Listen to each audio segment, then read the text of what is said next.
Yeah, good evening, everyone. So, joining hands, let's start off.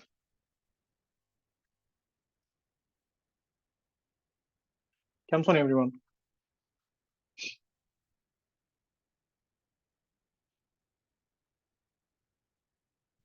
The next week test is online. Hope everyone has seen that. Aryan, you registered, right? I hope you're able to see that test. So, do prepare and make sure to give it. It is on kinematics 1D and basics of projectile. Who else is missing? So, the last thing we did was this projectile on incline we are doing. Perfect. Now, what if you want to find the maximum range on an incline?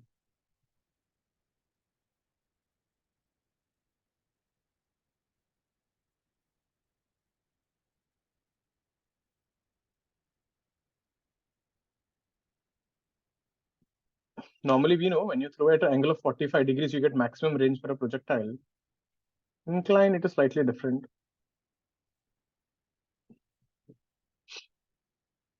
So let's say this angle is alpha and they're projecting with you with an angle theta. We will not do the derivation. You can actually find range in terms of, theta into maxima minima, but the result is more important. The max range is given by u square by g1 plus sine alpha. And this happens for an angle theta is equal to pi by 4 minus alpha by 2. So you get the maximum range for this angle, and this is the maximum range. Case 2, if you're throwing from the top of the building, top of the incline,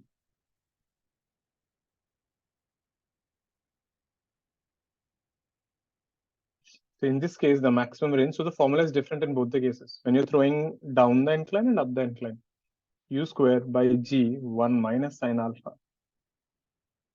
And this occurs for an angle theta is equal to pi by 4 plus alpha by 2. Have a look at this. This we get actually from this formula which we derived range. We have to do maximum minima dr by d theta equal to 0. I get the answer from there. Check it out. Otherwise, you need to keep your cams on.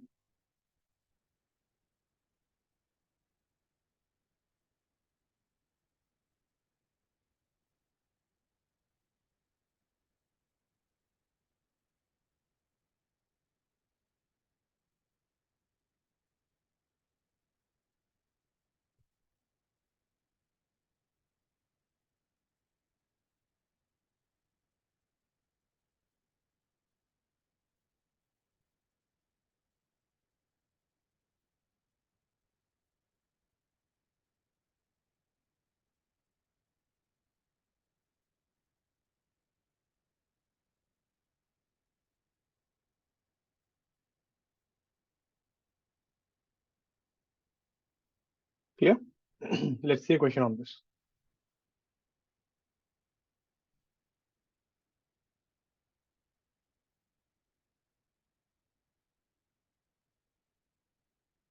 A particle is projected with u and some angle. The maximum range is r1.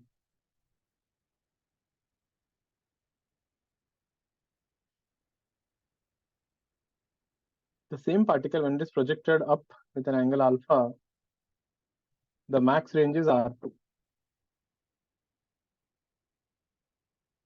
And it is given if r2 is 3 times r1, find alpha. You took a particle projected with u up the incline, maximum range is r1. When you throw it from the top, the maximum range is r2. R2 is 3 times r1, then find alpha. Let's get this. So could you go to the previous slide just for a second? That's why I kept it open for so long. You guys didn't copy the formula. Have a look at this. They do ask questions like this. Now, if you don't know the maximum range formula, it will be a big thing.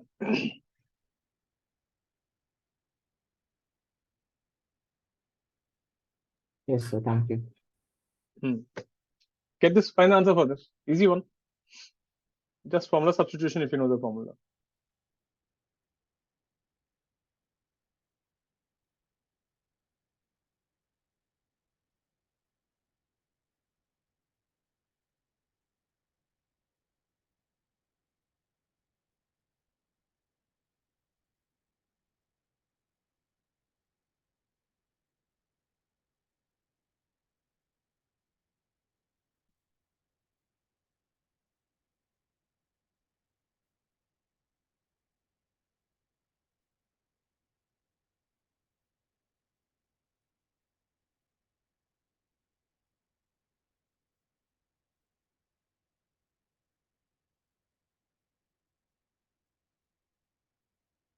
Answers? Yeah, I can't, Kanika. Both of you got it right. You can type your answers to the co-host here. Lakshika, you also got it right. Direct substitution. R2 will be u square by g 1 minus sine alpha when you throw it from the top is 3 times u square by g 1 plus sine alpha. So u square and g will cancel off. You end up with 1 plus sine alpha is equal to 3 times 1 minus sine alpha. This would be 4 sine alpha is equal to 2. Alpha is equal to 30 degrees. Check. So if you know the maximum in the formula, right, maximum range, it's quite easy to solve. If you don't know the formula, then it's a mess.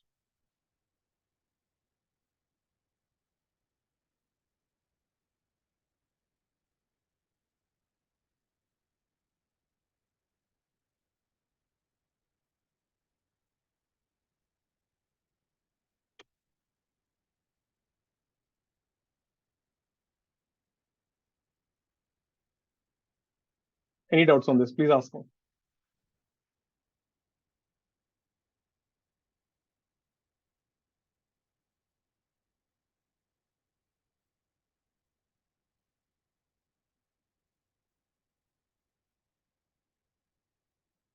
Next thing. This is a good one. This will be a proper advanced paragraph question.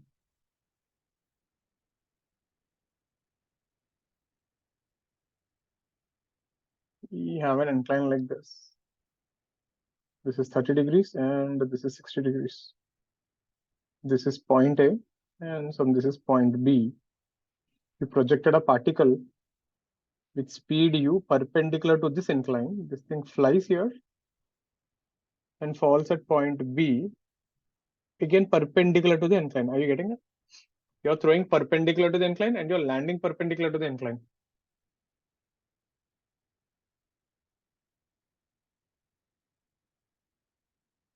Gravity is there as usual.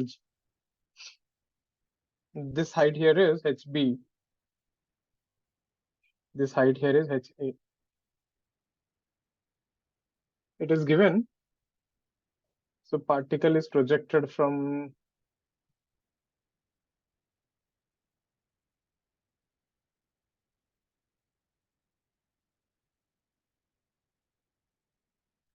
A perpendicular to the incline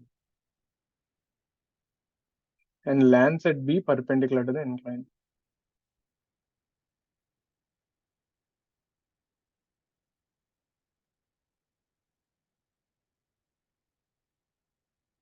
And it is given the initial speed u is 10 root 3 meters per second.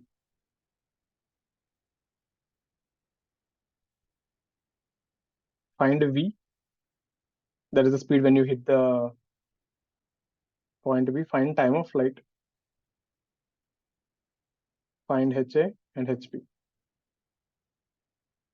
Let's get this. This will be an advanced question. Paragraph.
How do you approach this? Give it a try.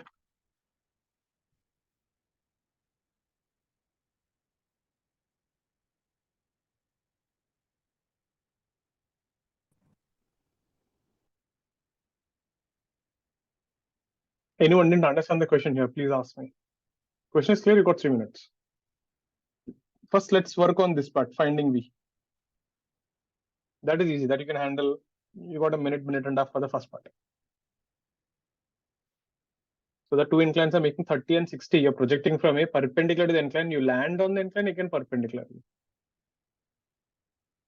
So U is 10 root 3, find V. And find HA, HB.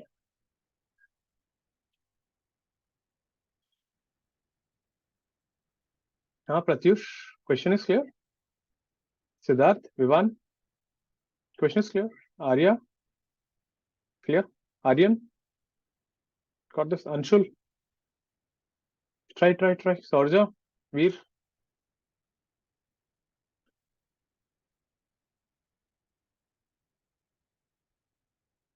find V. Let's start. Let's do one at a time. Let's do this thing first.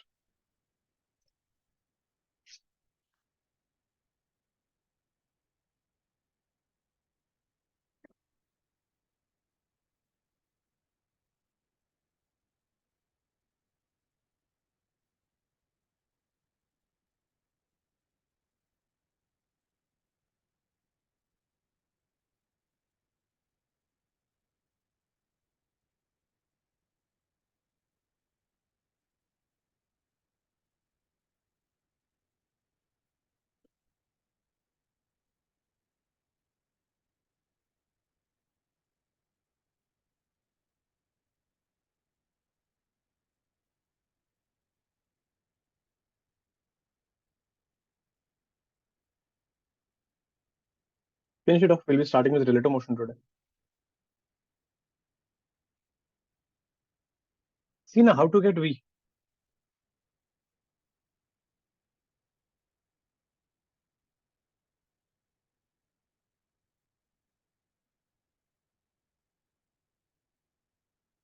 Look at this. Initially, what is this angle here? If this is 30, this is 30, this is 60, agreed? Similarly, this is 60, this is 60, then this is 30, agreed? Now you tell me, during a projectile motion, horizontal component will remain constant. So U cos 60 should be equal to V cos 30. The horizontal component of velocity is always constant.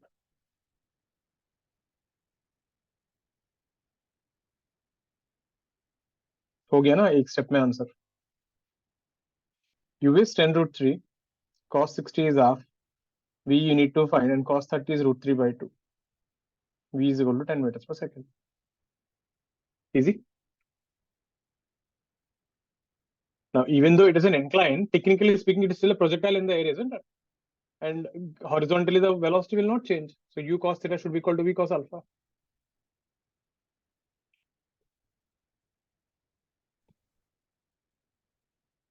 Dikshita, what happened? Why are you late? Everyone, you should be on time. Class starts at 8:45. That is how you find V. Next thing, find time of flight. How will you do that? Find time of flight.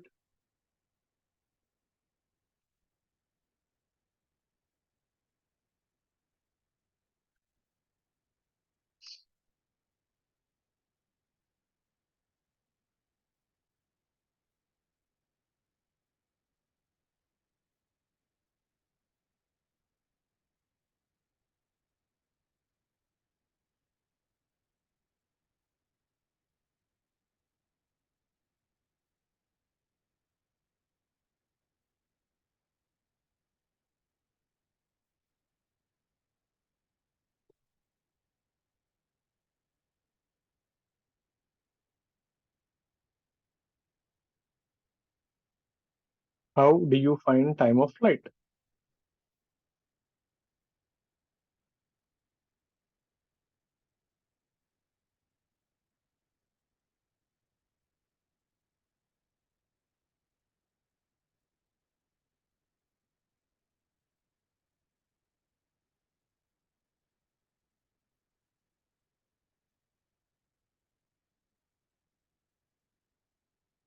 Time of flight, how will you find?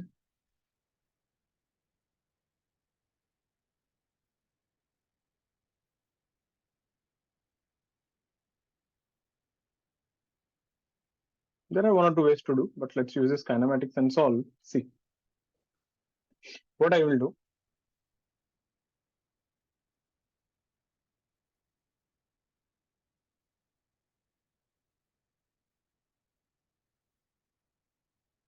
This is 30. This is 60. This is point A. So what I will do, right, since this is 30 and 60, I will choose this line as your y-axis. I will choose this line as your x-axis. Make sense? And then the gravity, the components, this will be your ax, which is g cos 30. This will be the vertical gravity ay, which is g, I wrote reverse, g sine 30, and this is g cos 30. Agreed? And initially, when you are launching this particle here with speed u, understand this is uy, and at this point ux is 0, because initially there is no horizontal component. And when this goes from here and lands at point B, again you're hitting perpendicularly. At this point, the final velocity Vx is u, whereas Vy is 0. Because see, there's no component in this direction, final velocity. And we calculated Vx is equal to V is 10 root 3 meters per second, 10 meters per second. And u is 10 root 3 meters per second given. Please take this data first. Initially, your velocity is along y-axis. There is no x component. Finally, when you're hitting at point B, your velocity is along x-axis and there is no y component. Anyone who didn't get this data, please ask me. Ali, is this clear? Sir, I didn't understand how no y direction. What? What you didn't understand exactly here? Sir, how there is no velocity in y direction on the second inclined plane. Because this is perpendicular. And if the velocity v is this way, so what is the component in this direction then? There's no component, right? Isn't it? It is parallel to x-axis, no? This line is parallel to x-axis. Sure? Yes, sir. So you're done. So what is the, so we are using the equation Vy is equal to Uy plus Ay into T. First equation of kinematics. So Vy is 0, Uy is 10 root 3, Ay is minus g cos 30, and this will be your time of flight, isn't it? This is the time taken to go from A to B. So the time of flight will be 10 root 3, and this is 10, and g cos 30 is 10 root 3 by 2. 2 seconds. Please check. All are clear with this? Huh, Arya? Is this making sense? Shorja, Anay, Siddharth?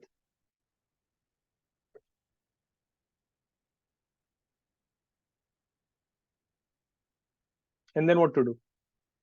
We will use the equation Sy. Sy is Uy T plus half Ay T square. This will give you the y coordinate, which is nothing but Uy is 10 root 3, time is 2 seconds, plus Ay is minus g cos 30 into 2 square, 20 root 3 minus 10 root 3. This is 10 root 3 meters. Similarly, you find x coordinate, Sx will be uxt. I'll show you what these things are exactly. Half axt square. So this will give you the x coordinate, which is ux is 0. Half acceleration is g sine 30. And this will be 2 square. This is 2 will cancel. This is 10 meters. You know, what did we get here actually? You think about it. When you project it from here, isn't this your x coordinate? And isn't this your y coordinate? think about it. See, I'll show you. I'll draw a separate diagram here. This was 90. You're launching from here and you're going and landing here. So this was your initial point of projection. When you say Sx, isn't this the horizontal displacement? And isn't this Sy? Agreed? This is your y-axis and this was your x-axis. And it is given, and we got this thing as 10 meters and this thing as 10 root 3 meters. And you want to find the height. Ho gaya na? This is HA and this angle was 30 degree. Sine 30 will be the opposite side by hypotenuse.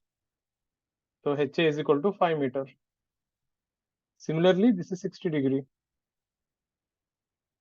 Sine 60 will be HB by 10 root 3. That is root 3 by 2 into 10 root 3 is HB. So HB would be 15 meters. Please check the steps here. Like I said, it's a proper advanced paragraph question. 2u sine theta minus alpha by g cos alpha. Now, see, Anshul, uska problem kya hai na? That formula you derived when you go and land back on the same incline, right? You're not landing on the same incline, no? You should come back to the same level, or you should get back to the same the y-axis. You're not coming to the same level, isn't it? If you come like this, then you can use that formula. Please check this out. Anshul, clear with that? Yeah. It's a pretty good problem. Huh? You guys should definitely try this on your own again. Okay. Tomorrow, take a paper, take this question and try it on your own. Anyone confused with these steps, please ask. So can I go on the last thing? Dikshita, make sure to go through this thing after the class gets over. First 10-15 minutes is a good problem. Check it out. If you're confused, right, let me know. Next class, right, we can maybe meet before the class or after the class, we can set. Okay, but make sure to go through it and ask me. And once you got that, you can find x and y coordinates and finish it off. Check it out. Finding HA and HB is more lengthy.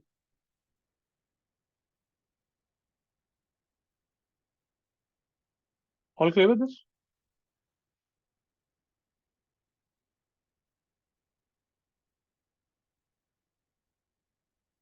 So can you go into the previous slide first?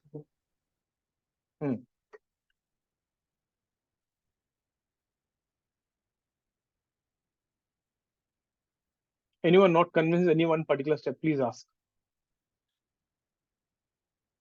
After every class, again, I'm telling you, after every class, you're supposed to take the class notes. Next day, take a rough paper. Each and every question you have to solve on your own without seeing the solution.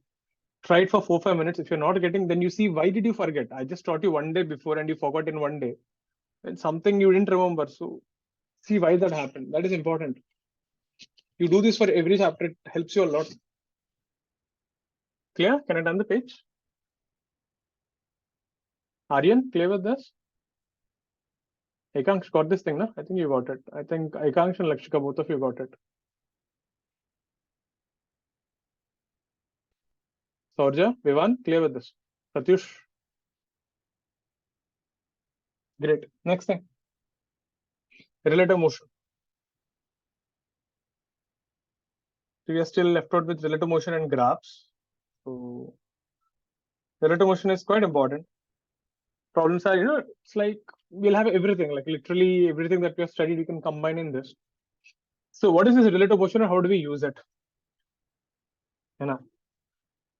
In certain cases,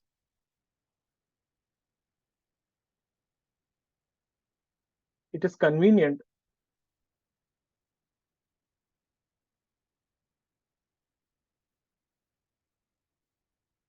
to study with respect to a moving frame.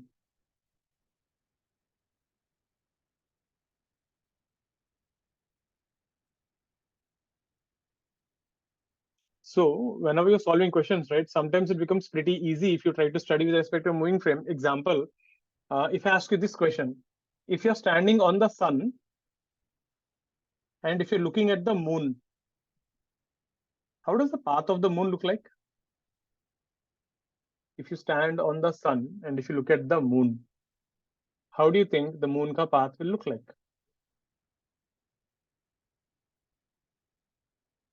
Circle. Something of this sort, isn't it? Like a jalebi. It's called jalebi motion, right? Actually, there's nothing like that. I'm just calling it.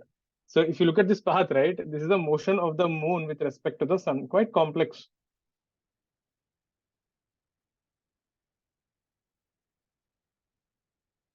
But same thing, if you can actually study like this.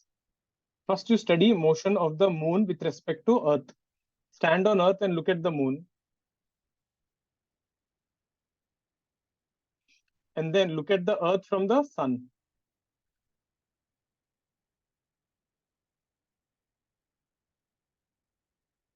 Now see how it looks. Sun. How will the Earth go around the sun? Almost a circle. So Earth will be somewhere on this circle. How does the moon go? Moon goes in another circle.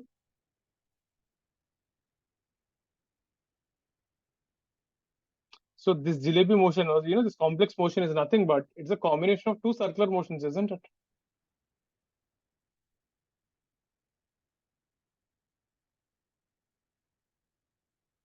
Is this making sense?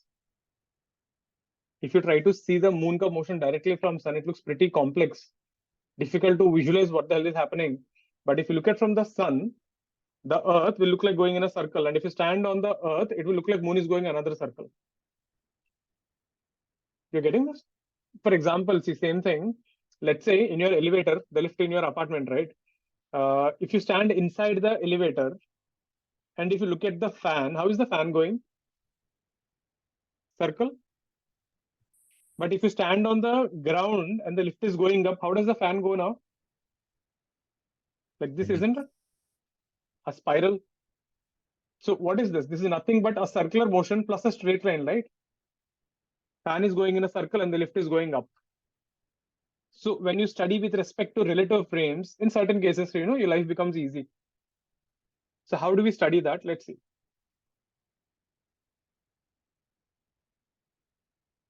Now, the way relative motion I normally teach is I like to keep it more pictorial than actual mathematical representation. We'll see both, but maximum we'll try to keep it in pictorial representation. So how do we study problems in relative motion? Now listen carefully. This is the main concept. You understood this concept is clear. That is only problems. We study in a relative frame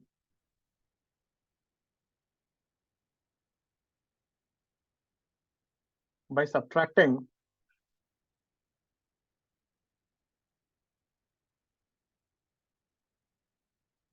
velocity and acceleration vector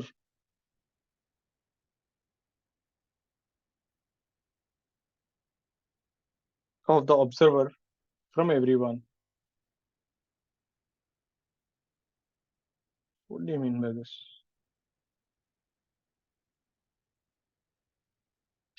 For example, think of it like this. Let's say, Ali has 1 crore.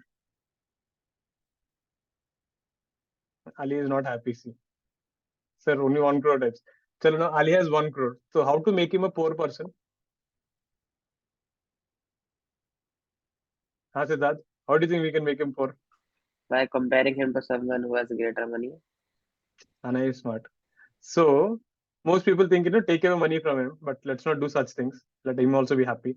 What best thing I can do, right? Give everyone 10 crores, no? Ali has automatically become poor. You're getting it is always relative.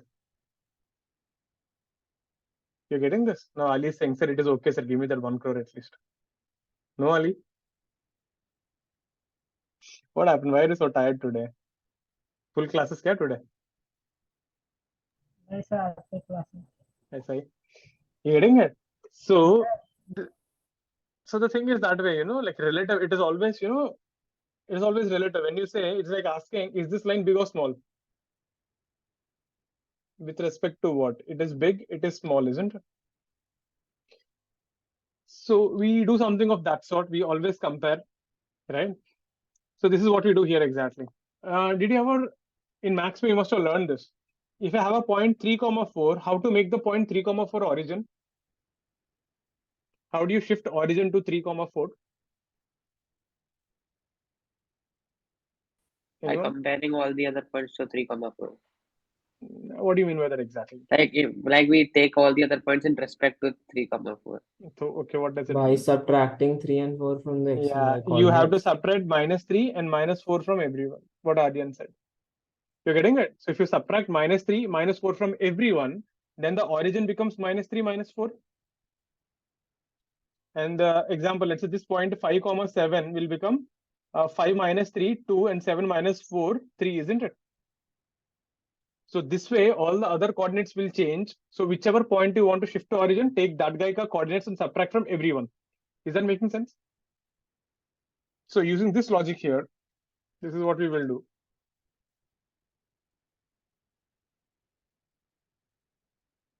Let's say we have an observer A who is at rest. And we have B here, who is going with speed UB, acceleration AB. We have a C here, whose velocity is UC and acceleration is AC.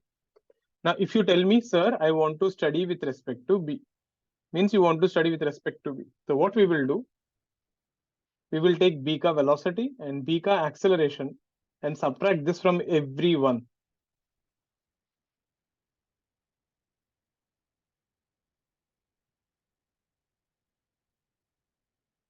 So how do we do that? So take UB backward, acceleration AB backward, UB, AB, UB, AB. Now, because of this subtraction, the B will think, okay, I came to rest, I'm not moving, but I think this person A is going backward with speed UB and acceleration AB. And B will think, okay, this person C is actually going forward with UC minus UB and acceleration AC minus AB. Are you getting this thing? When you ask person B, what are A and C doing? P will say A is going backward with AA and AB and UB, and C is going with UC minus UB and AC minus AB. So these are the velocities as seen by B of A and C. Please check this example. So whenever you say, I want to study with respect to a certain frame, stop that person, right? Take his velocity, take his acceleration, subtract from everyone. Is this making sense, everyone, this concept? Look at this, I'll give you one more example.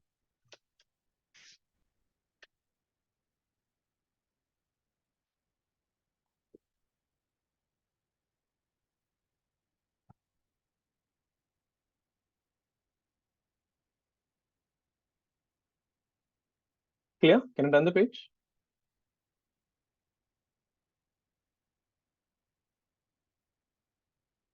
Shorja, Dikshita, can I go ahead? Vivan, Ali, clear?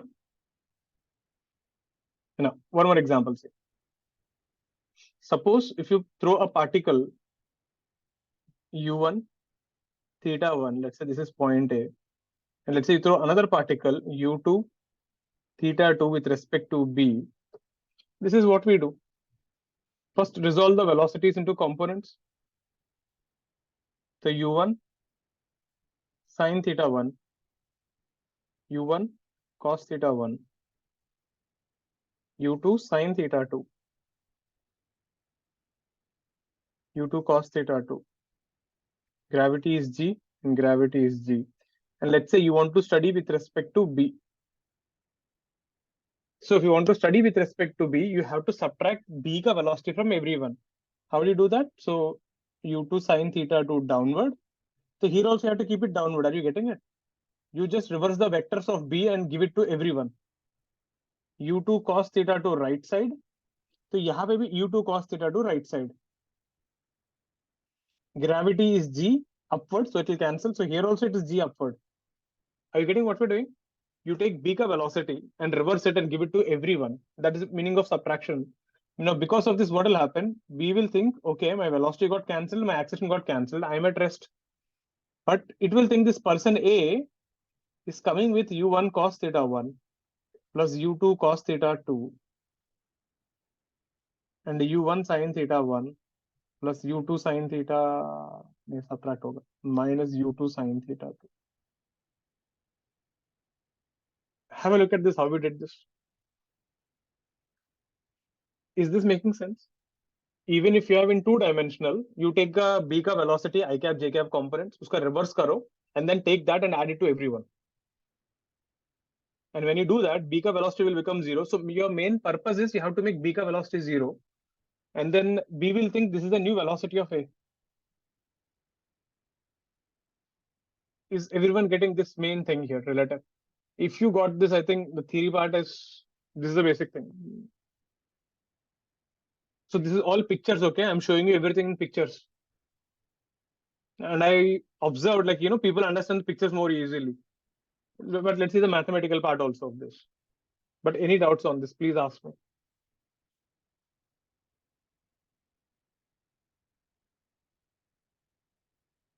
Okay.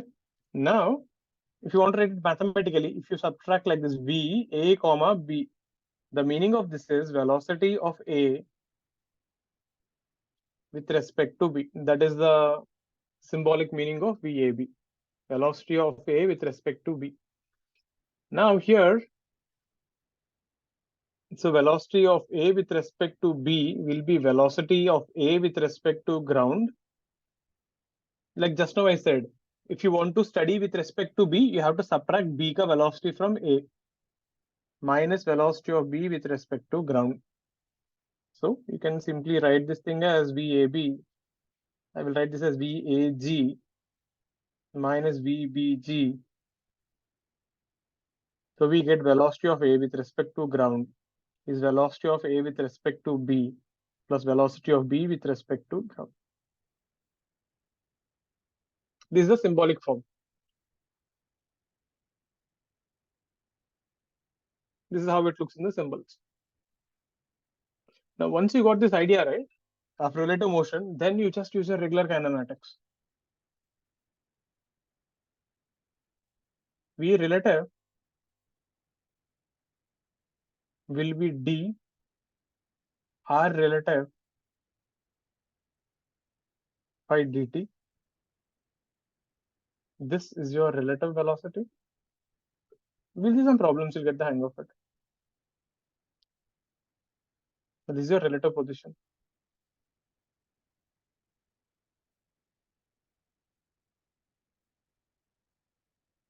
Then acceleration relative is dv relative by dt. Everything will end in kinematics 1D, everything will just come similarly. Or v relative, dv relative. So everywhere just add relative करके word add कर लेना. And if acceleration relative is constant, the three equations v is equal to u plus at. So v relative, u relative, a relative, s relative is u relative t plus half a r relative t square. V relative square minus u relative square is 2a relative s relative. So literally everything that you learned, everything will come, but only thing you have to add everywhere relative करके.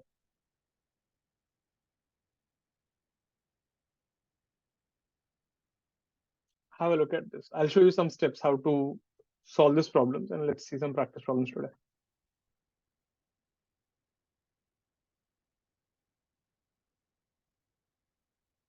Please have a look at this page.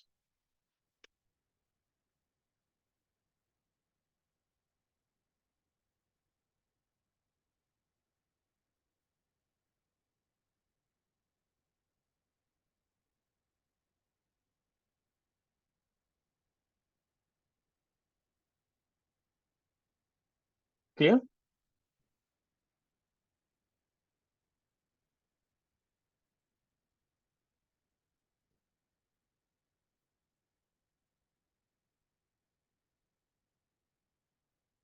Next thing.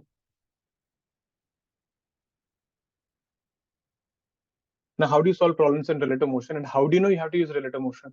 Steps to solve.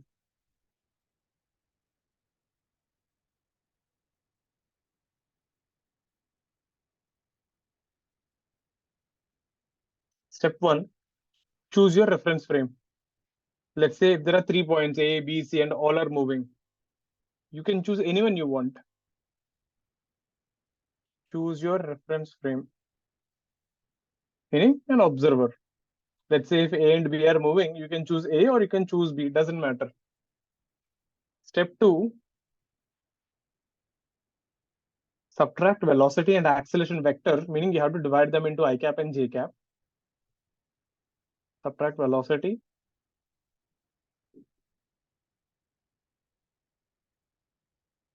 and acceleration vector of observer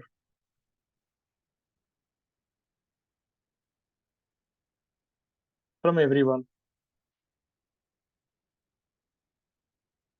Everyone meaning including B also, including himself.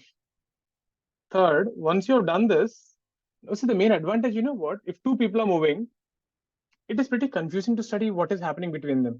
But the moment you stop one of them, doesn't it become like a single particle motion? Think about it till now in everywhere kinematics, you studied always single particle motion. Rarely we studied two particles moving at the same time, isn't it? So by stopping one particle, your life becomes easy. You can actually get back to a single particle motion. Then use kinematic equations to solve.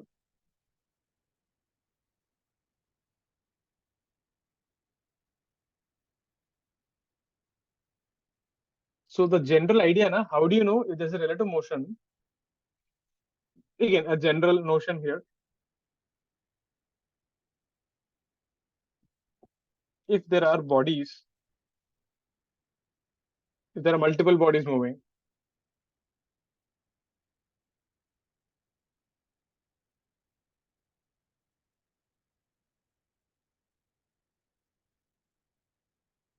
and we are interested in motion between them. So something they'll ask you, find the speed of one with respect to another, find the distance between them, find the position of one with respect to another. So it is always something related to both of them. We are interested in motion between them.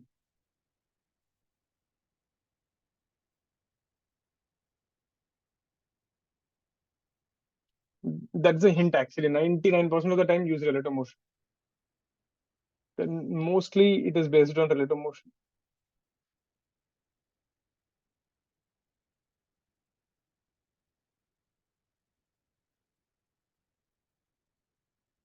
Again, just a general rule of thumb. It is not a compulsion like हर बार ऐसा करना है, but generally that is an observation.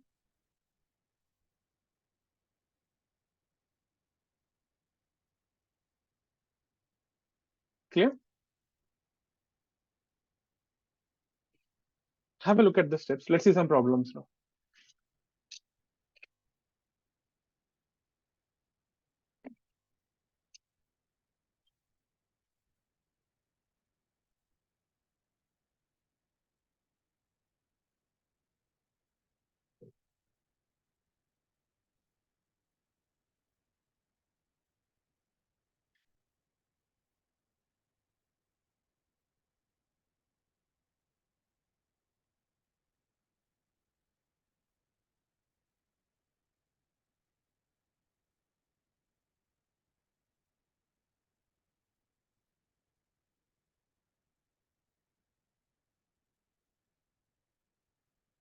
Clear?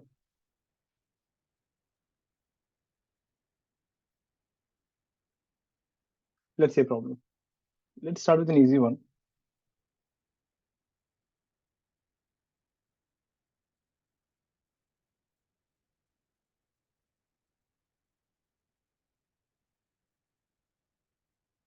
Let's say we have two trains,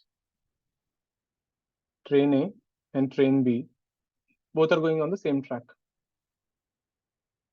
B का speed is 36 kilometers per hour. A का speed is 72 kilometers per hour. Happens in Mumbai local trains. When the distance between them is 1 kilometer, so train A का driver, right, has seen the train B. So two trains A and B on the same track.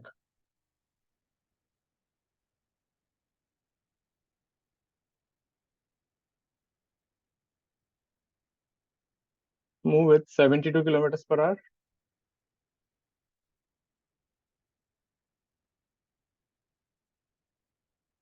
and 36 kilometers per hour. When the distance between them is 1 kilometer,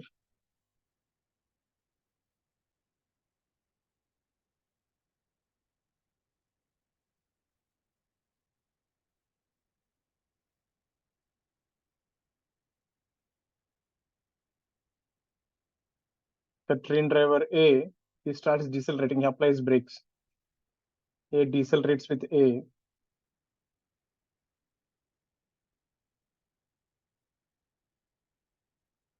Meaning he applies brakes and he's trying to decelerate. And at the same time, B, right? B also started accelerating the train. So basically, they don't want the trains to collide. B accelerates with A by 2. Are you getting the scenario? Two trains going on the same track, and A is coming from behind, B is ahead.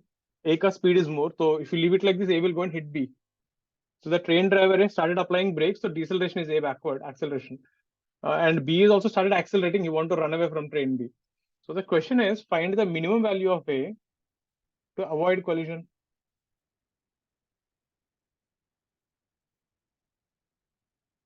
Find the minimum value of acceleration A to avoid collision.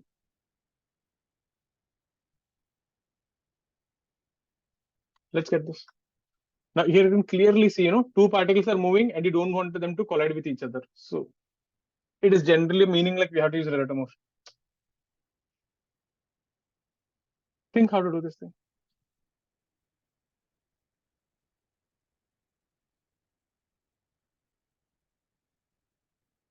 Just give it a try. I'll just get some water and come.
Yeah, let's see.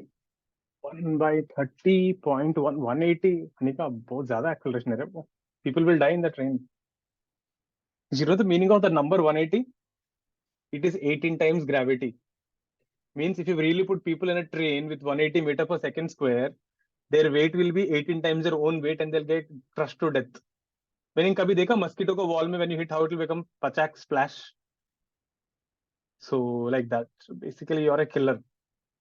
You have killed a lot of innocent people in the train. Let's see how to do this thing. So I think we did get some answers. 1 by 30.1. Okay, let's see. Again, step one. There are two objects moving. We have to choose one of them. Whom you want to stop, A or B? I'll stop B. Okay, let's stop B. So with respect to B,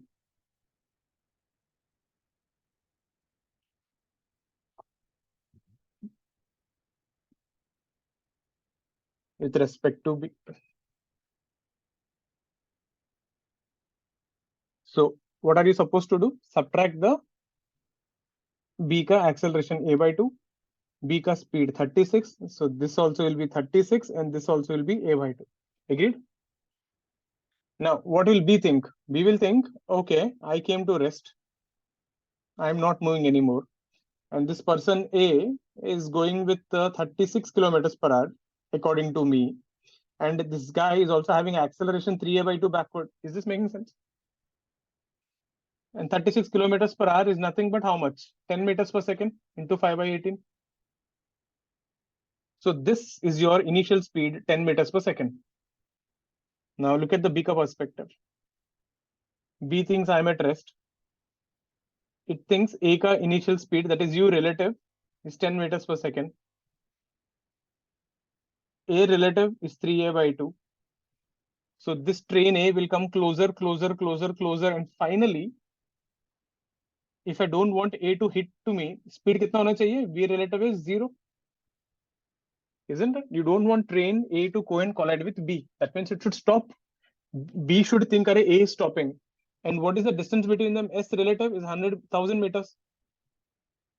Means you want A to travel 1,000 meters and stop. Is this making sense? Now, can you tell me which equation fits all this data? VR, UR, AR, and SR. The third equation. So V relative square minus U relative square is 2A relative, S relative. Right positive, left negative, 0. U relative square is 10 square. 2A relative is minus 3A by 2 because it's on the left hand side. S relative is 1000. 2 will cancel. We end up with A is equal to 1 by 30 meters per second square. Check. Yeah, Dikshita, you got it right. I think, Anika, you forgot to convert that into meters per second. Yeah? Maybe. Ekansh, you got it right. Everyone have a look at this. Lakshika, did you get this? Okay. Unit relative acceleration. I hope everyone is getting the logic behind this relative motion thing. Vivan? Is that making sense? Veer? Anay? Siddharth? Ali? Ali? Sure, na? Let's see one more.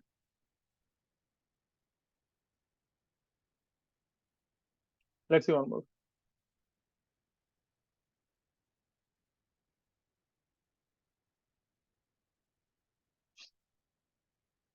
We have a building here, 100 meters. We have a particle A here, which is projected up with 20 meters per second. Let's make it 50 meters.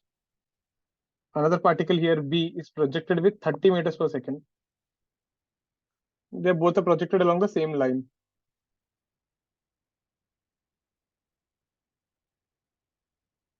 Right? Gravity is there as usual. So the question is, A and B are thrown along the same line.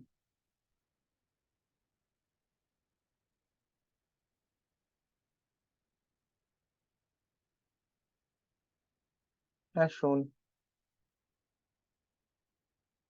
Find the position and the time when they collide. Find time and position when they collide.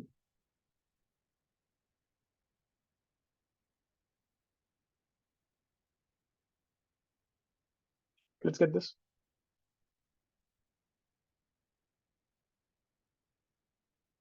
So two particles A and B, A is thrown up, B is also thrown up, but A ka speed 20, B ka 30. So they will collide with each other. So find the time and the position when they collide. Again, if you observe the question, there are two particles and you are asking find the time when they collide, means you're talking about the motion of both of them. That is a hint that you have to use relative motion. Try 2 minutes. Step 1, choose your reference frame. Step 2, subtract the velocity. Step 3, use your kinematics equations. The process is straightforward. Always remember the process, not the solutions.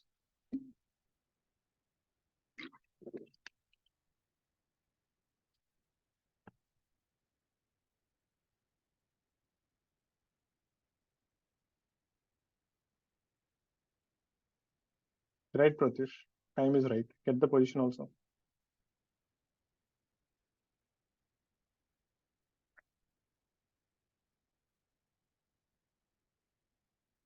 Right, Anika. The time is right.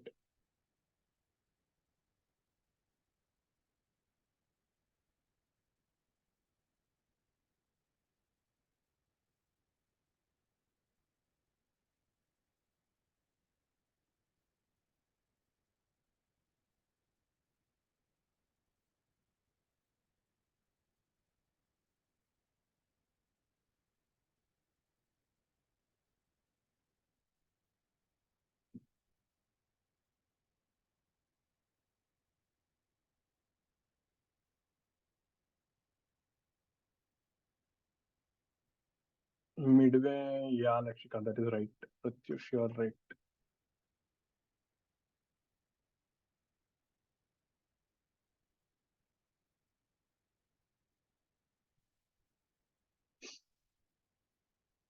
Same process. Step 1, choose any one. I will choose A. So we'll study with respect to A. So acceleration G, acceleration G.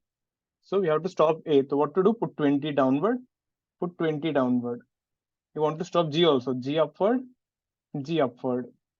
So now A will think, okay, I'm not moving, I'm at rest.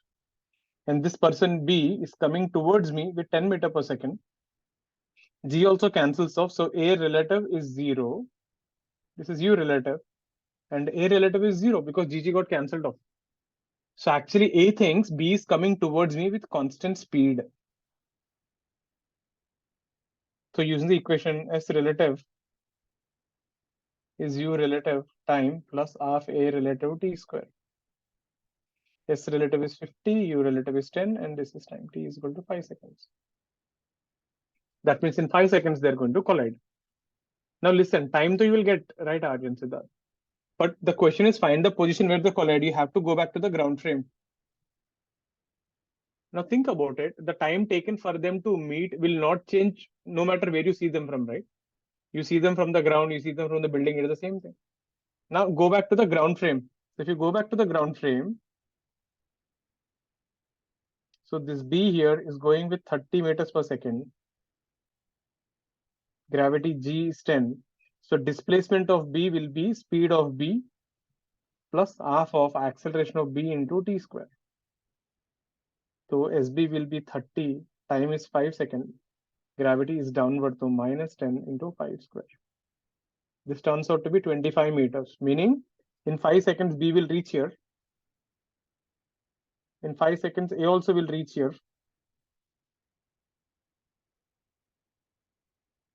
So A and B will collide here at a height of 20 meters from the ground level. Are you getting this? Once you got the time, go back to the ground frame and you just try to find the displacement of B or displacement of A.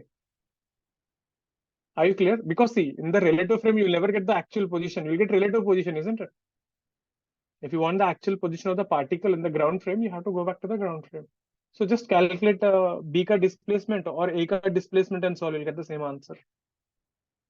Is the steps clear, everyone? So relative motion will always give you time. If you want a position, you have to go back to the ground frame and you have to solve it normally for each particle. Is that making sense? You want to do for A? You can do for A also. If I apply for displacement of A, u of a plus half of a t square. This is 20 into 5 plus half. Gravity is minus 10. G is always downward, and this is 5 square. This would be minus 25 meters. Minus indicates from the initial position it is 25 meters down, isn't it? A is saying I'll be 25 meters below the point of projection. B is saying I'll be 25 meters above the point of projection. This is how they collide.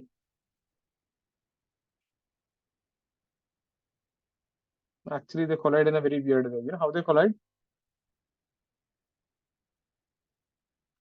A is already turned back. B will come and chase like this. You're getting how the motion is? B is gone up and coming down. Then A will come from the top and hit him from back. This is how they collide. Please check this thing. Any doubts on this? Vivan, clear with this? Arya, Pratyush, Anshul,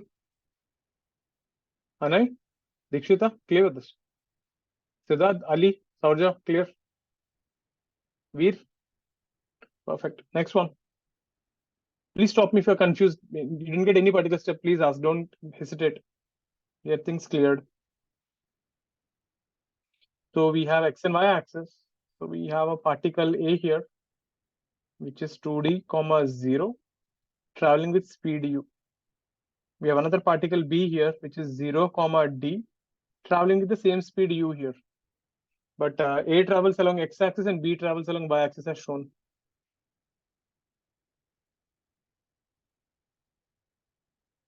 Find the minimum distance between them.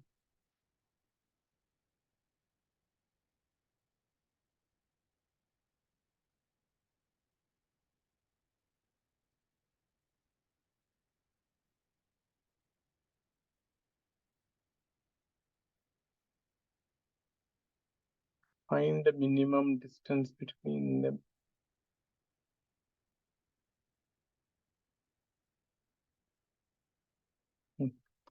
Let's get this.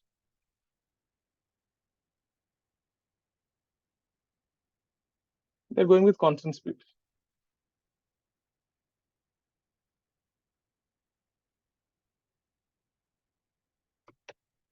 So A and B are going with constant speed u. A is traveling along x and B is going along y. Do you think they'll collide? They can't collide, right? By the time B comes here, A will be here only. When A comes here, B has already gone ahead, isn't it? So they won't collide.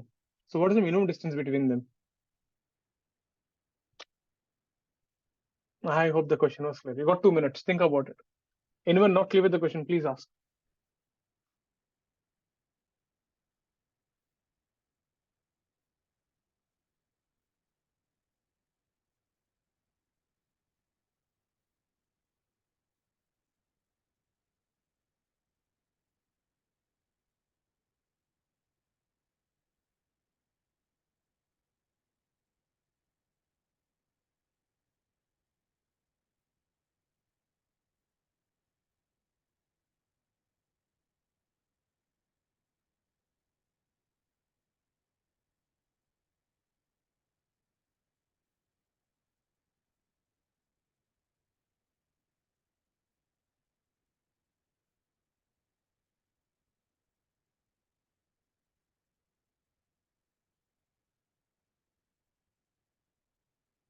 How do you do this? Try.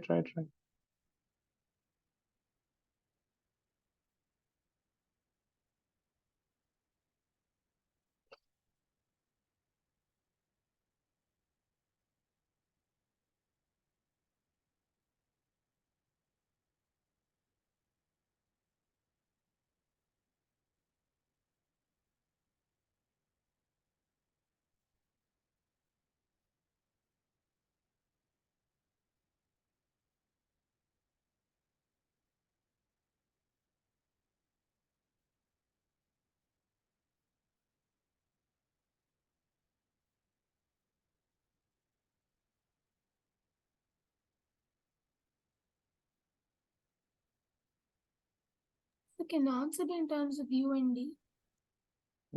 Answer in terms of D only. Only D. D में आएगा मतलब you will go off anyways.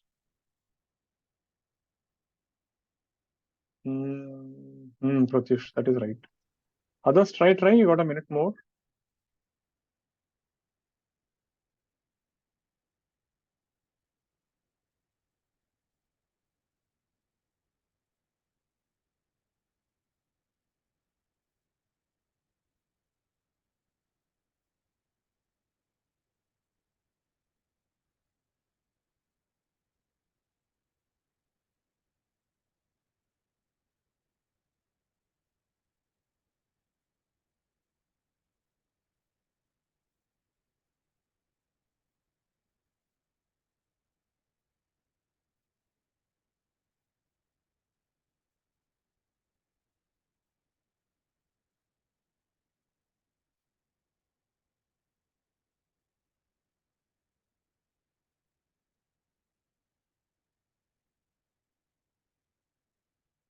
See, 2D in Aryan, that is too big, isn't it? Think about it. When B comes here and A is here, isn't that even better than your answer? Isn't the answer what you said? This is better than that. Listen again.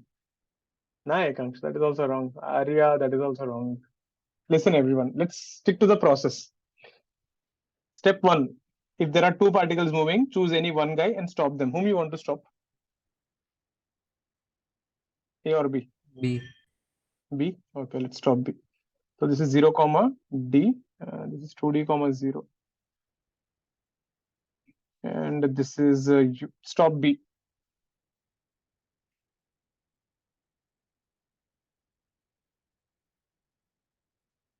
So if you want to stop B, what should you do? You should add a velocity U backward. U backward. Make sense? Isn't that what we do?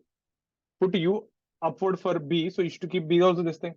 So now what will happen? B will think, okay, I am at rest. I am not moving.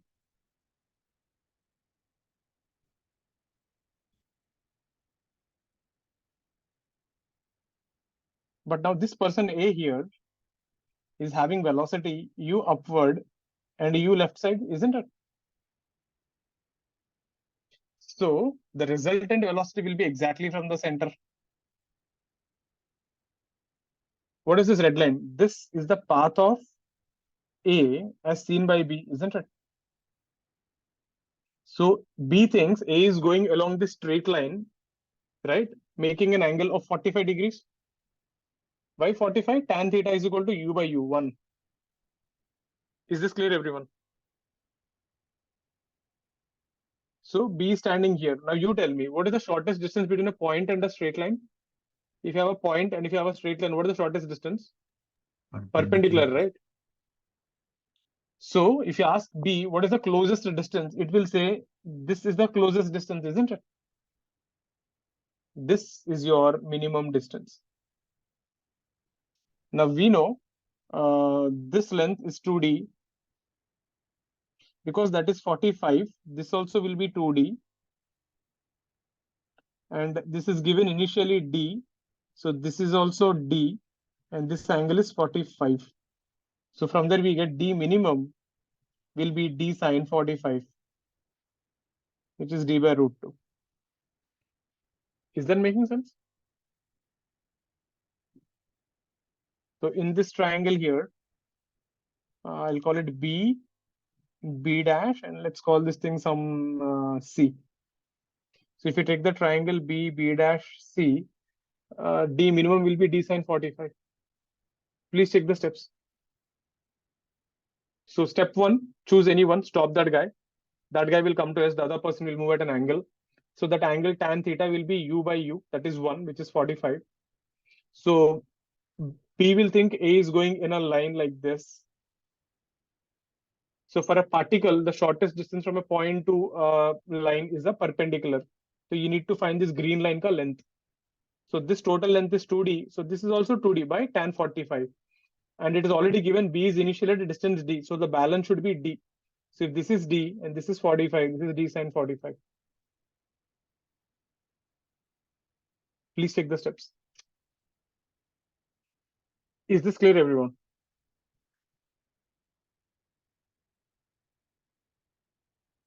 Have a look at this. We'll do something similar like this. One more. Any doubts on this, please ask. Dikshita, got this?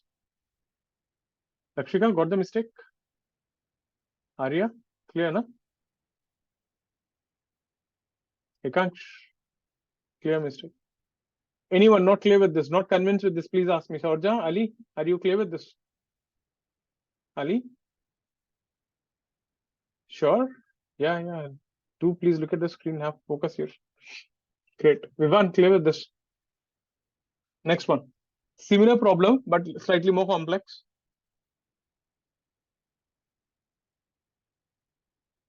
We have two buildings, H2, H1. Distance between the buildings is D.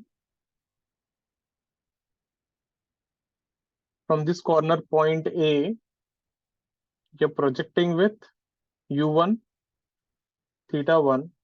Here you're projecting with U2, theta 2. This is particle B. Everything is variables here. Find the minimum distance between them and condition for them to collide.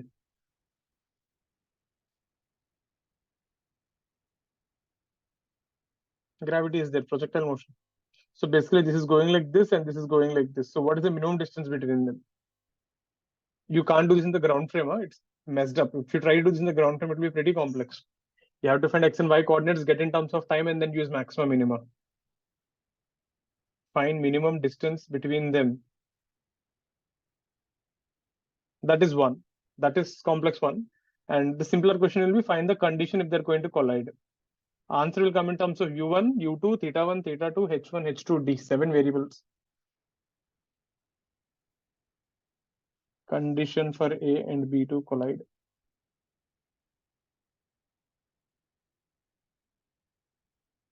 Let's get this.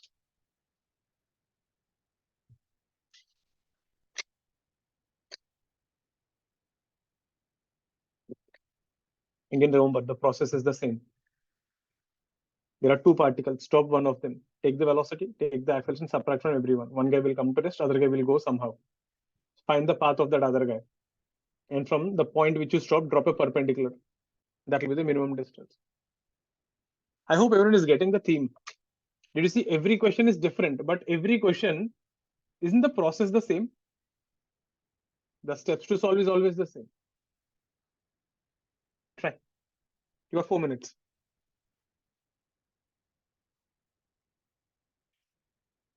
If you got the first one, second one will come automatically. If they're going to collide, what is the minimum distance? 0. 0, right? If they collide, minimum distance is 0, no? So if you can find the first condition and put equal to 0, second bhi aa jayega. So both are related.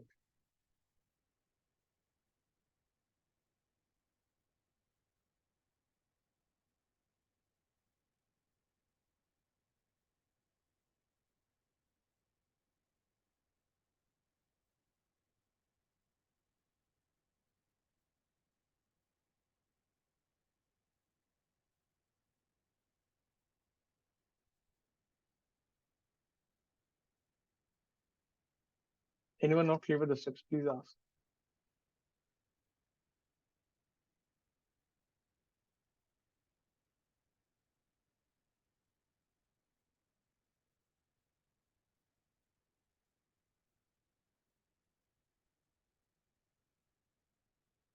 Answer won't look that cool, but try 2-3 minutes. I'll show you, then you can check out how much you have got it.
Show you.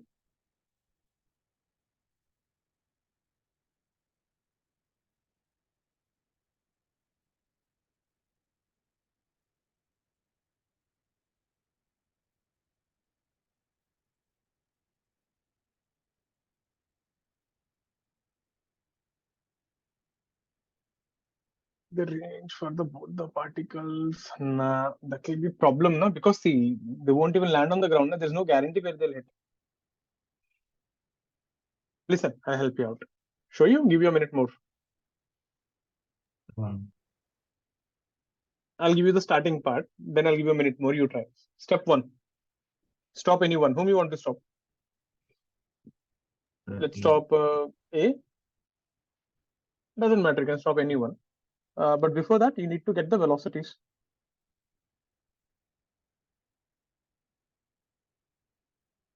So velocity will be u1 sine theta 1,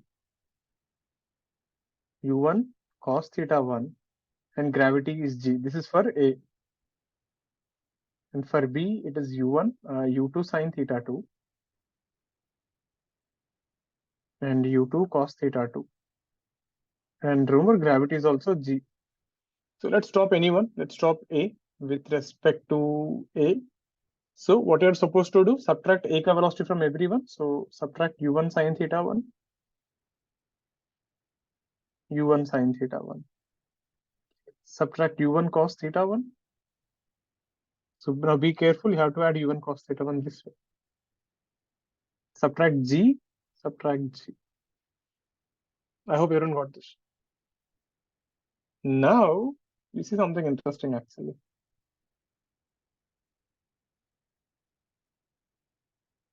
The A will think, okay, I'm at rest, I'm not moving anymore. And this guy B, ka velocity will be u2 sine theta 2 minus u1 sine theta 1. And this will be u1 cos theta 1 plus u2 cos theta 2. The resultant will be somewhat like this. Did you observe something here? A relative is 0.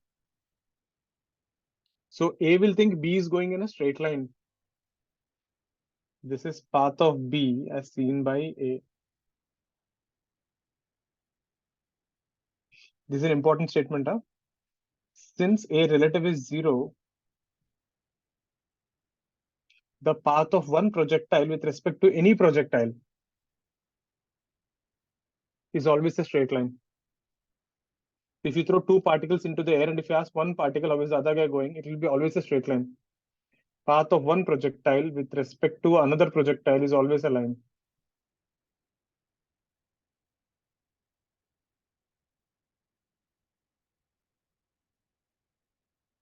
Are you getting this? So A will think B is going in a line. It is not a curve because acceleration got cancelled, right? Is this making sense, everyone? Now, what is the shortest distance from here? This is the shortest distance. Did everyone got what happened till here? Now, can you try? Sure, I'll give you another 1.5 minutes.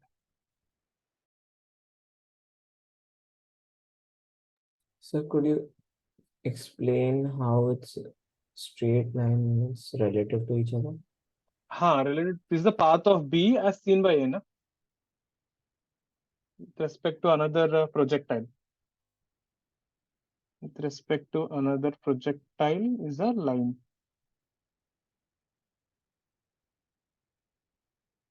Clear, Arjun? Understood, no? Meaning, if you Yes. ask A, how is B going? A will say B is going in a straight line. Whereas in reality, A himself is flying in air, B himself is flying in air, isn't it?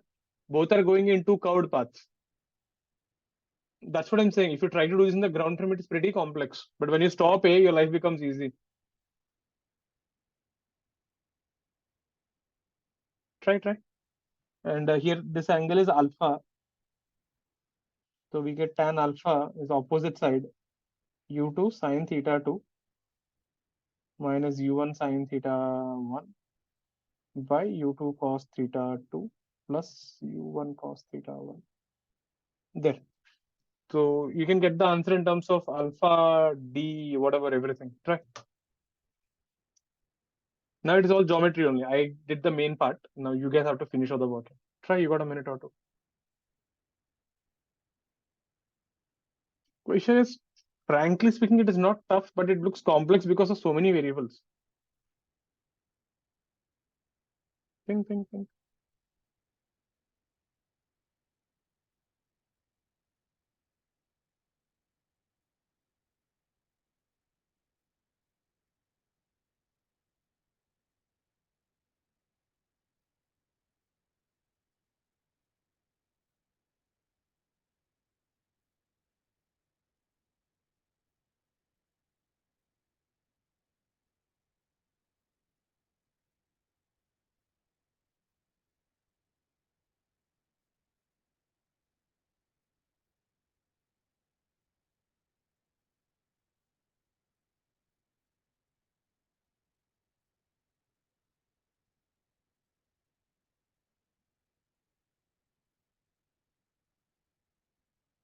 Show you?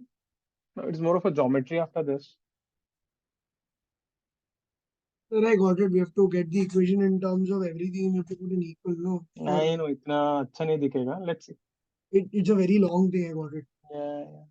So basically, it goes like this. This angle is alpha, which I know already. From here, you drop the perpendicular. Let's call this guy A dash. Let's call this thing B. Now, from here, see this thing. If I drop a line like this, let's call this angle some beta. What is beta here? This length will be h1 minus h2, and this is d. So from there, we get tan beta is equal to h1 minus h2 by d. If this is beta and this is alpha, this angle will be alpha minus beta. Agreed? And from here, we are done basically. In triangle A dash, B, sine alpha minus beta will be A dash, the opposite side by the hypotenuse AB. So A dash, that's your D minimum, will be AB sine alpha minus beta. AB is nothing but root over h1 minus h2 whole square plus d square and sine alpha minus beta. Alpha you got from the previous equation and beta you got from this equation. That's your answer. Like I said, it is not that simple. It's pretty messed up. Do check it out. And for them to collide,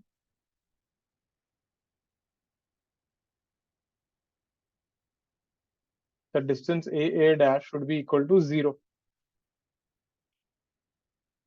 That is sine alpha minus beta is equal to 0. We get alpha is equal to beta. So you can simply say tan alpha is equal to tan beta.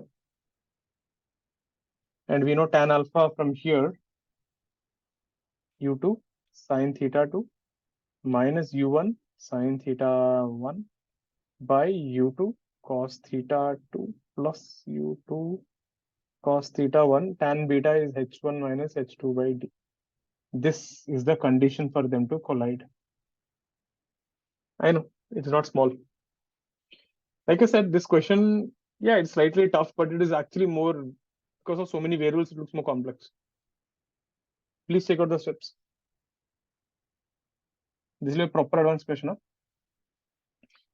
If numbers are given, it would have been a little more easy, but what is the fun in that? Please have a look at this.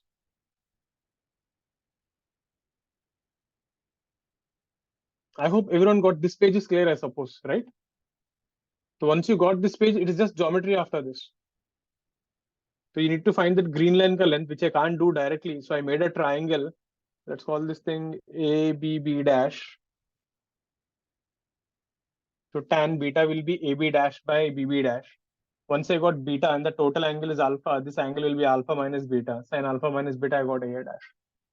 Can you solve for the angle part if you take it B address? Yeah, you can do that. B, उसमें क्या दिखेगा?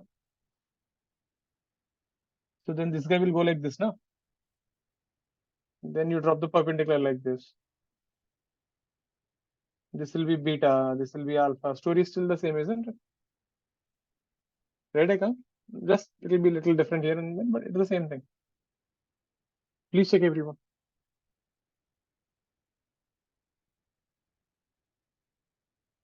All clear with this? Aryan? Shauja? Shauja, do adjust your cam. I can't see you clearly. Anshul, you also please adjust your cam. It's pretty blur actually. Yeah, you're there. All clear with this? Anyone not clear with this? Pratyush, Lakshika, clear? Dikshita, got this? Perfect. Next one. Next one is a good one. I'm sure you must have seen this.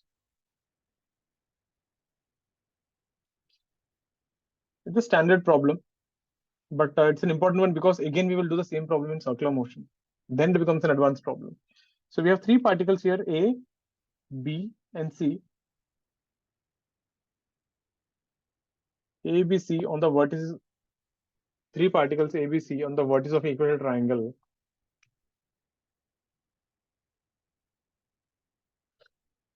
A, B, C are moving with speed u such that A is chasing B, B chases C, C is chasing A, and so on. You're getting it? And this is an equilateral triangle, side A. Now, when I say that chasing,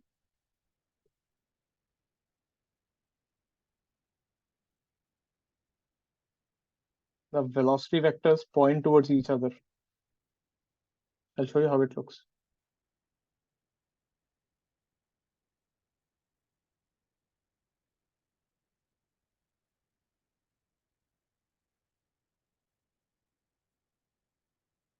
Meaning, see how they're chasing. So what is happening, the moment B comes little forward, the A will actually go like this. Now, because A has gone like this, C will take a turn. Because C has taken a turn, B will take a turn. Are you getting it? They're not actually going in a line. They're going in such a way the triangle is rotating. And after this thing, B will actually rotate further more here. A will rotate like this. C will rotate like this. Again, it will form a triangle. If you see, the particles are rotating in such a way. Let me show you a diagram how it looks.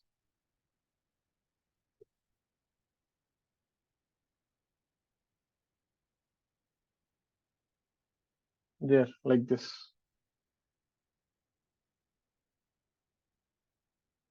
This is how the path looks. You're getting how they're rotating?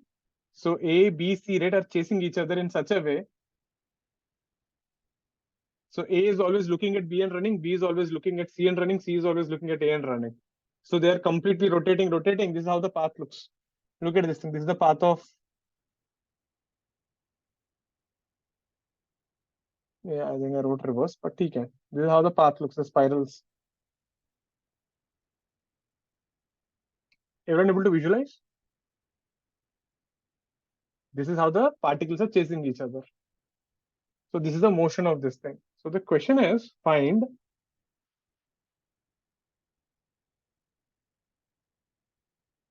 the time when they meet.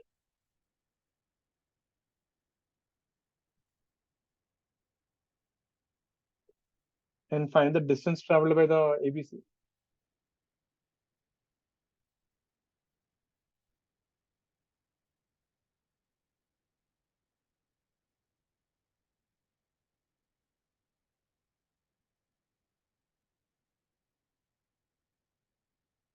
Let's get this. Think. I'll give 2-3 minutes. It's a good and it is not. See, if you know how to solve it, it's pretty easy to solve. But you need to figure out what is happening.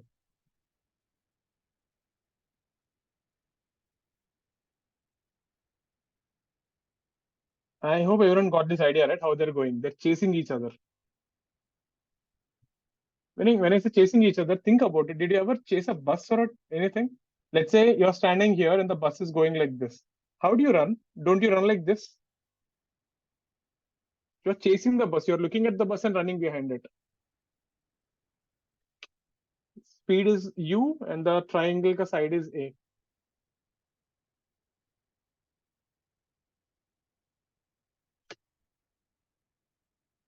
And if someone is interested, if you want to do a more tougher question, you can try this as a homework. Find initial acceleration of A.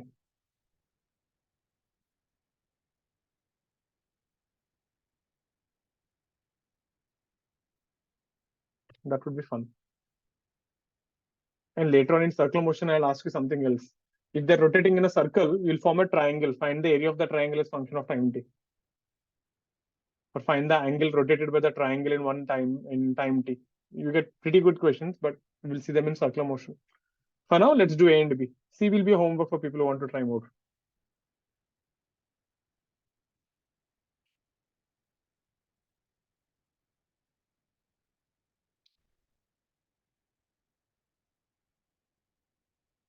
Anyone not clear with the question, please ask. Think about it. It's a little different one. You should have seen this problem once. It doesn't strike the first time. Think.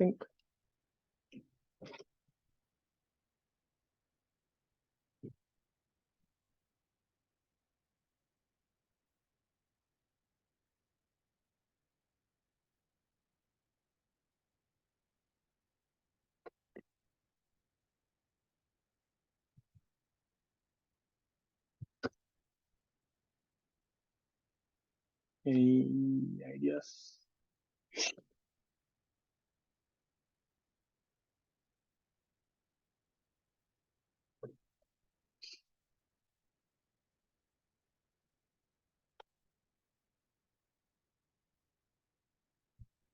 Listen, something happens with this triangle action because of that symmetry, right? Right, Dikshita. Now see, you can clearly see when these three particles are chasing each other, by symmetry, we observe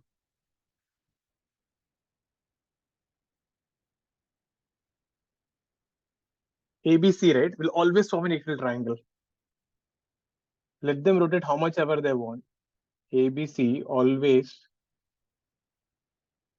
form an equilateral triangle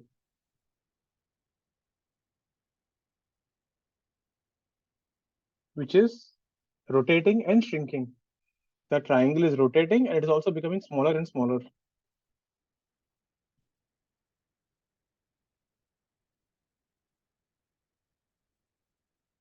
And finally, they meet at the centroid of the triangle. Isn't it? Because at the symmetrical point. Finally, they meet at the centroid.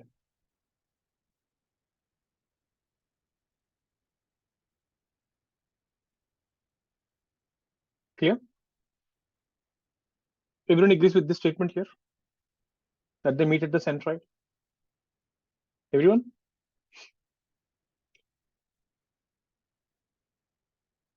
Then,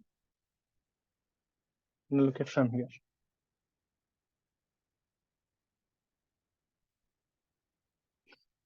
So when you have this equilateral triangle here, now see, this is going with you, this is going with you, this is going with you. One thing we are clear, they will meet at the centroid. Now see, something interesting is there here. If you look at the components, this angle is 30 degrees. You'll observe this component is u cos 30. This component is u sin 30. Similarly, this component is u cos 30. This component is u sin 30. Similarly, this component is u cos 30 and this component is u sin 30. Now, let's say after some time, the triangle has rotated. Let's say the triangle has become like this. Now, the centroid will still remain the same. Now, if you observe, you will still find this angle is 30. This component is u cos 30. This component is u sin 30. Means no matter how much the triangle rotates, it is always going towards the center with u cos 30, u sin 30.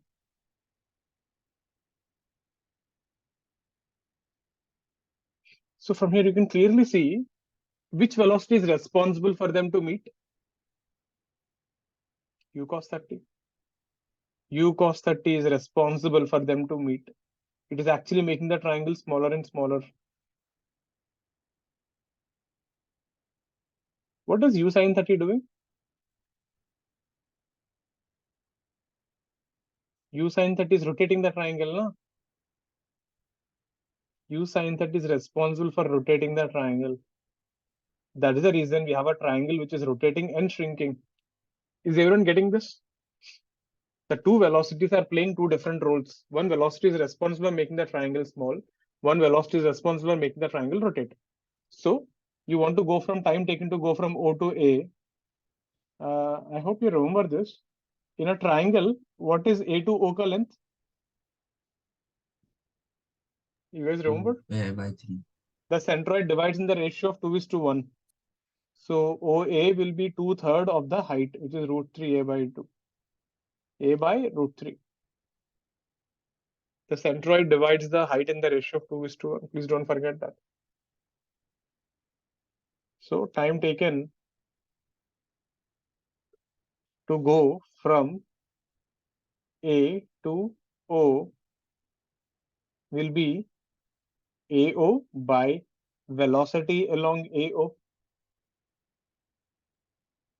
Is that making sense? So how much AO? A by √3. What is the velocity along AO? U cos 30. U cos 30 is √3 by 2. 2A by 3U. Please check. This is what is happening at a fundamental level there. In case someone doesn't remember this equilateral triangle thing, I'll just write it down. But remember this triangle, right? Equilateral triangle comes a lot. You will see this property at least 4 or 5 more chapters. So this will be 2h by 3, and this will be h. H is the height of the triangle, which is √3a by 2. So please don't forget that.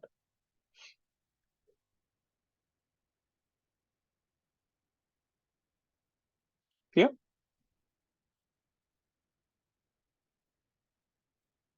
Any doubts on this page? Please ask me. So the main idea is this, because it is always a symmetrical equilateral triangle, you'll observe that U cos 30 is always toward the center and U sin 30 is always perpendicular. The U sin 30s are rotating the triangle and U cos 30 is shrinking the triangle. So to go from A to O, the velocity which is responsible is U cos 30. So simply take AO by U cos 30 and you're done. Is this concept clear, everyone?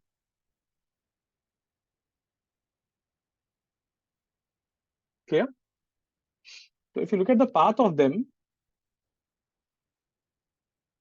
you know how they look? If this is A and this is the centroid here, like I showed you there, this is the path of A. They're actually spiraling.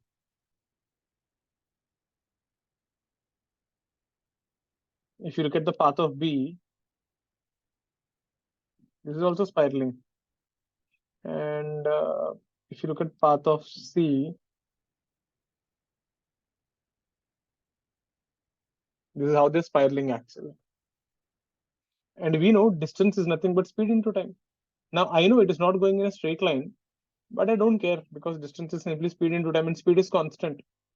So speed is u and time is 2a by 3u. So this is 2a by 3. So this length of each spiral is 2a by 3.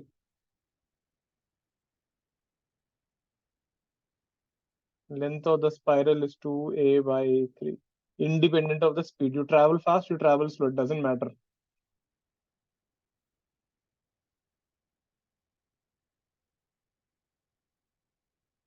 Means if they're traveling very slow, they'll still take the same distance. If they go very fast, they'll still travel the same distance.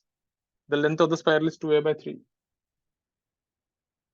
Is this clear, everyone? The particles are traveling with a constant speed for this much time. So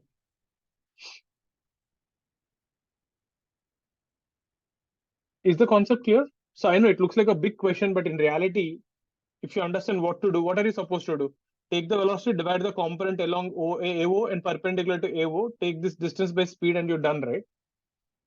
So can you tell me how will the same question, but is everyone clear with this? Everyone convinced? Now, if I want to extend this question, how do I do the same question for a square? We have 4 particles A, B, C, D. Side of the square is A. They're chasing each other. How will you do this, guy?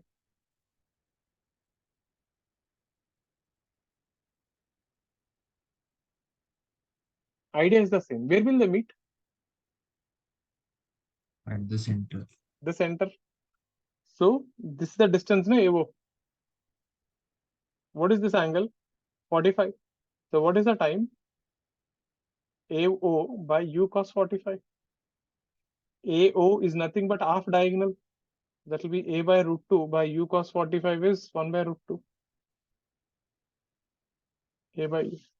Easy. You just take the component of velocity along AO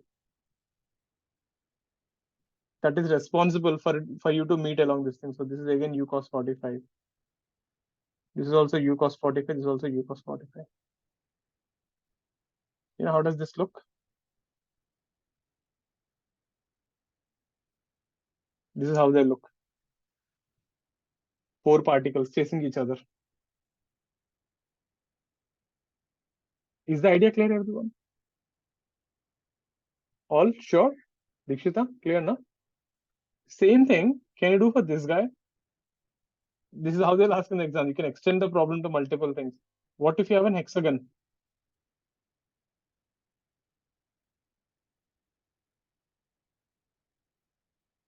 Side A. The main thing, right? It should be symmetrical. And A is chasing B with you, B is chasing with C. And can you find the time now? You know, how does this look?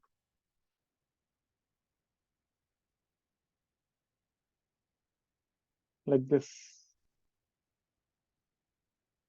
Hexagon chasing each other. You got a spiral. Can you find the time? Finish it off.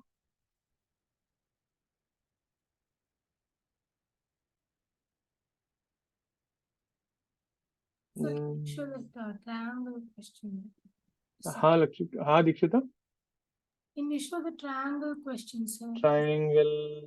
This one. Yeah, yes. Anika, Akshika, you guys got it. Are you getting? We started with a triangle. You can do it for a square. You can do for pentagon, hexagon. You can do for any n-sided polygon. It should have equal sides and the speed should be same. That is the main condition. If you don't have symmetry, you can't solve. Yes, sir. Can you go to the next one? Clear, na? Putting down, put it down, put it down.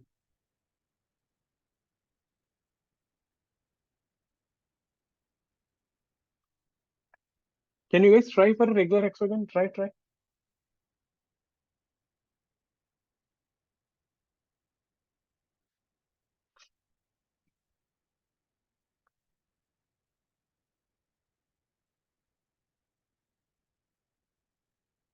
Clear, na, Dikshita? Got this?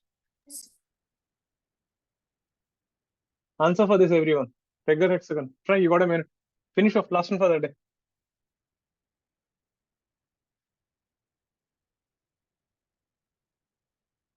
Water we did in relative motion, right? These are little, these are actual main problems. The Rainman, Riverboat are actually kind of easy. If you understood these stuff, those are actually kind of easy.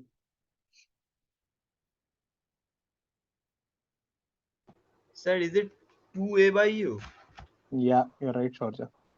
So this is the center O. This angle is 60. So ये component होगा U cos 60. So time will be AO by U cos 60. And we know in a hexagon, AO is nothing but A only. U cos 60 is U by 2. So 2A by U. Easy? I hope everyone is convinced, clear with this thing now. You take any number of sides, I can do this. Just take the did you see how easy it became now? All that story which I wrote for 2.5 pages is to do this only. But the main thing, right, I can give you the answer directly, but without that context, what is happening, who is rotating, who is shrinking the triangle, you won't get an idea what is happening. Hope all are clear with this. Clear? Okay. So I think with that we'll wrap up for the day. So next class when we meet, we will do. There are 1 or 2 different models like this, and then we will start off with Rainman problems. Next class, right? And after that we'll do riverboat problems and graphs. I think we should be done in another 2 weeks. We should be able to wrap up kinematics, and then we'll start off with laws of motion. Units and dimensions are there, but I think we will do that little later. NLM is a better chapter to do. Laws of dimensions and errors we can do little later. Okay, so with this, we'll wrap up for the day. So, any doubts, any doubts in today's class, you can ask me, or else any other doubts you can WhatsApp me, or else you're free to leave. So, take care, stay safe. I'll see you on Friday at the same time. So, we have done almost 54 problems we have done. So, please make sure to see all of them once more, especially do the problems we have done today. Okay.